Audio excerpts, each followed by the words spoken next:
नमस्कार, आपके साथ मैं हूं दीपिका।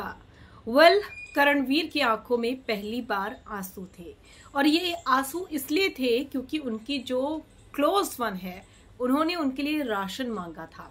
हालांकि जब करणवीर का नंबर आया तो करणवीर ने कहा कि वो अपनी पर्सनल थिंग कुछ भी डिस्ट्रॉय नहीं करेंगे, सिर्फ और सिर्फ एक इंसान की ईगो को सेटिस्फाई करने के लिए, और यहाँ तक कि वो अपने पैर के नाखून को भी कुर्बान नहीं करेंगे, क्योंकि उन्हें मालूम था कि चाहे वो कुछ भी कर ले उन्हें कुछ भी नहीं मिलने वाला है।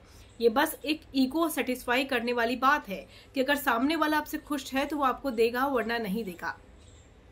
हालांकि अविनाश ये बात कह रहे थे अरफीन से कि अगर ये अपनी अच्छी सी कोई चीज कुर्बान करता तो मैं पक्का जो ये मांगता वो चीज मैं पक्का उठा कर देता, गॉड प्रॉमिस।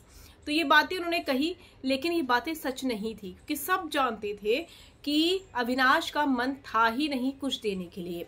अब ऐसे में करणवीर ने कुर्बानी देने से मना कर दिया, लेकिन शिल्पा ने बहुत बड़ी कुर्बानी दी अपनी फैमिली पिक्चर्स को डिस्ट्रॉय कर।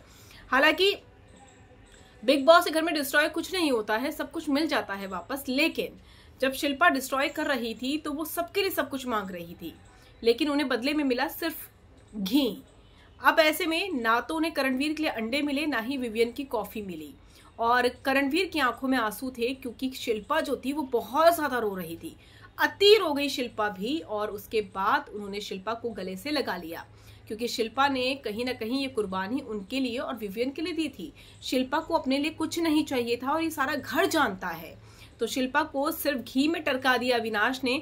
लेकिन करणवीर का एक इमोशनल साइड भी दिखा कि कैसे वो शिल्पा के लिए इमोशनल हो गए, क्योंकि कहीं ना कहीं अब दोनों कनेक्टेड हैं। विवियन भी शिल्पा से कनेक्टेड है, करण भी शिल्पा से